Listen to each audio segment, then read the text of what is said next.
welcome back to my Nyx Reads book channel. If you love book hauls, wrap-ups, recent reads, reviews, then you should subscribe. I'm very excited for the video today. I am going to talk about my 2022 Classics TBR. So this is by no means a highly curated list, but I did try to put a bit of variation in there in terms of publishing years and also the original language it was written and published in. Since high school, I never really cared about reading classics. I always wanted to read for fun and what was entertaining to me. But last year I read Charles Dickens for the first time and also A Catcher in the Rye.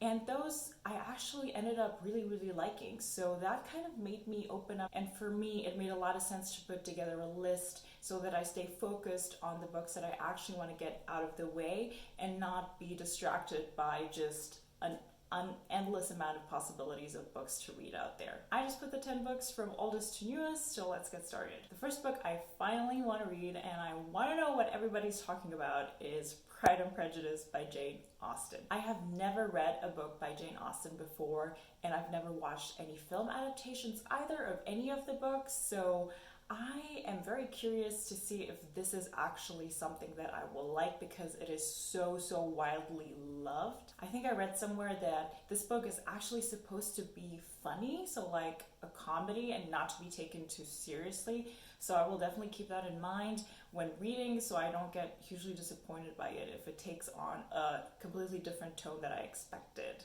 And this was published in 1813. Next up, published in 1847, I want to read Jane Eyre by Charlotte Bronte. The specific reason I want to read this book is that I heard just so many things about the main character itself. So a lot of people say that this heroine in this book, Jane, is one of their favorite characters of all time. And I think this book kind of has gothic vibes to it, so that's something I look forward to. I did read Wuthering Heights by, is it Emily Bronte? So the other Bronte sister.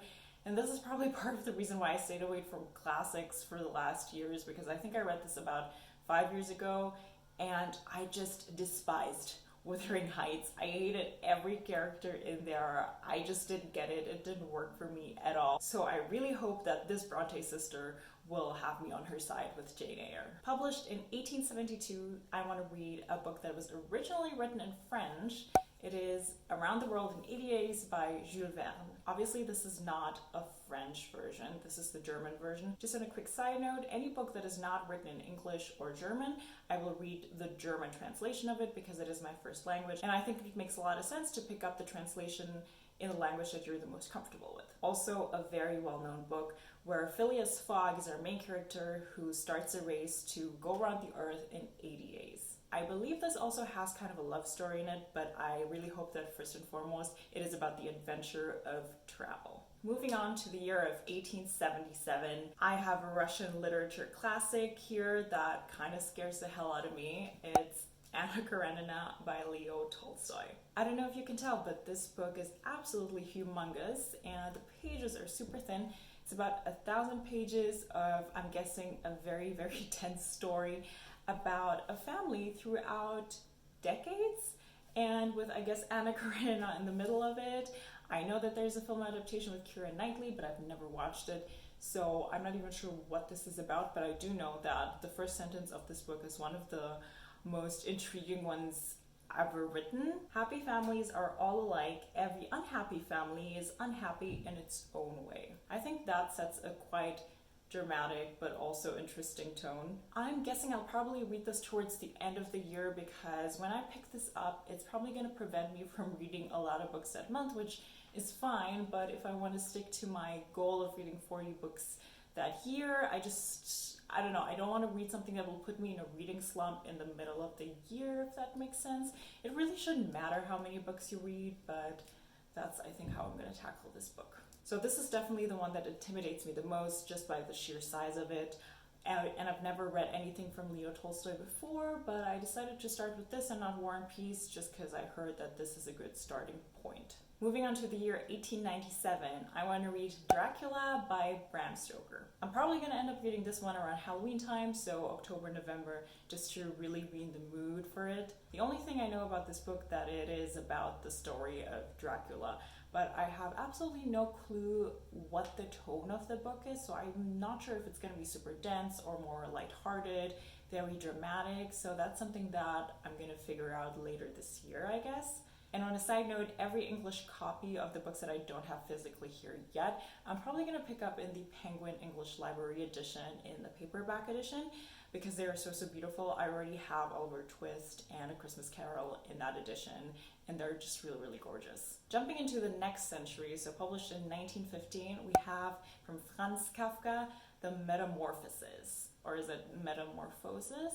This is a German classic, which is essentially about a man slowly turning into a bug. And this quite short story, I think it's only 80 pages, explores the mental decay of that transformation and the drifting into madness, essentially.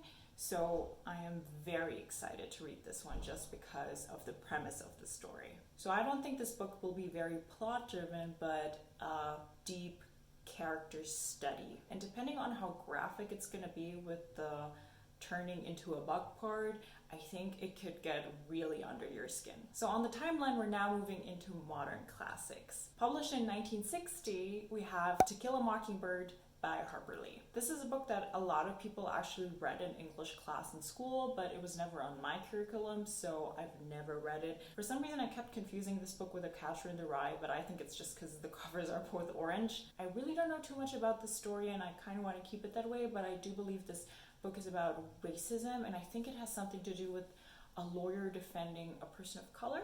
We're almost through with the books, but you probably noticed that I'm not giving a very big plot summary just because these are well-known classics, and I'm guessing you probably heard of them before anyways, or you probably read them. But I always make sure to put the titles and the authors in the description box below so you can look them up on like Goodreads if you really want to know more about the plot. And next, from 1962, we have The Physicists by Friedrich Dürrenmatt. This one actually specifically says on the cover that it is a comedy, and I think it is a play. Yes, it is. It is a play. It's written in play style, so with like the character name and then whatever they say next to it. And this one was actually a personal recommendation by my younger sister who read this in school. So I believe this is about three men in an insane asylum who think of themselves as very well-known physicists who have, I think, made big revelations in that field that can be impactful for humanity. So this is a discussion between them what the responsibility of scientists is. So this one has a very interesting tone to it, and again,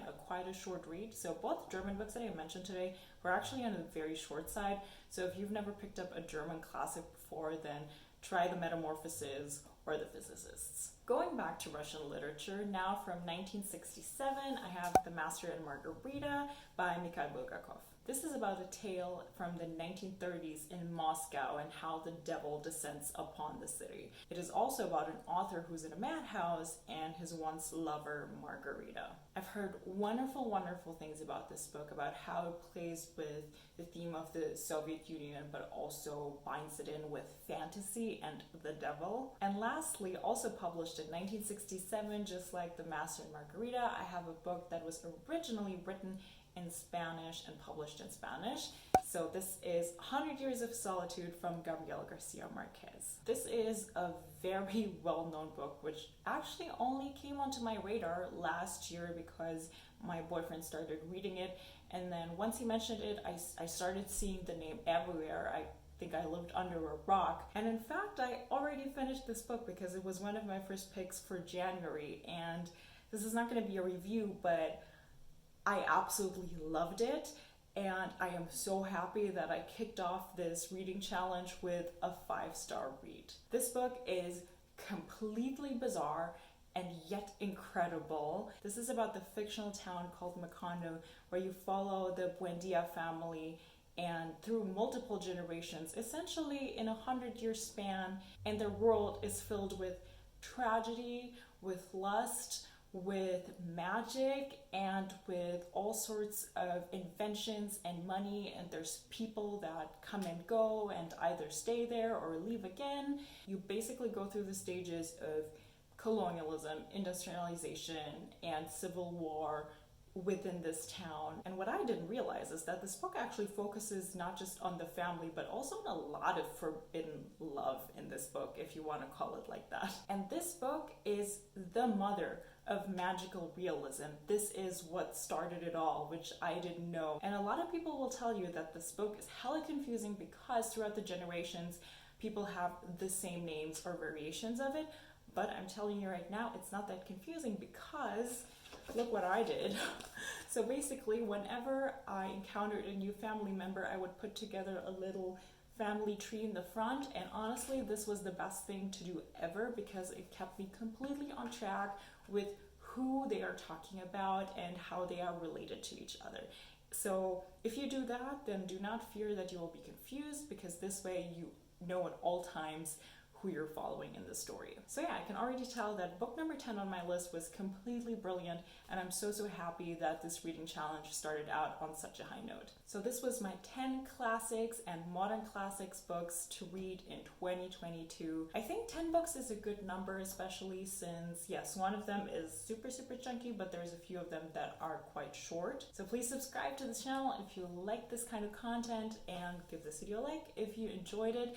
And I will make sure to either do a complete wrap-up of classics either end of the year or next year, or I'm just going to make sure to mention these books again in my reading wrap-ups. Thank you so much for watching. See you next time.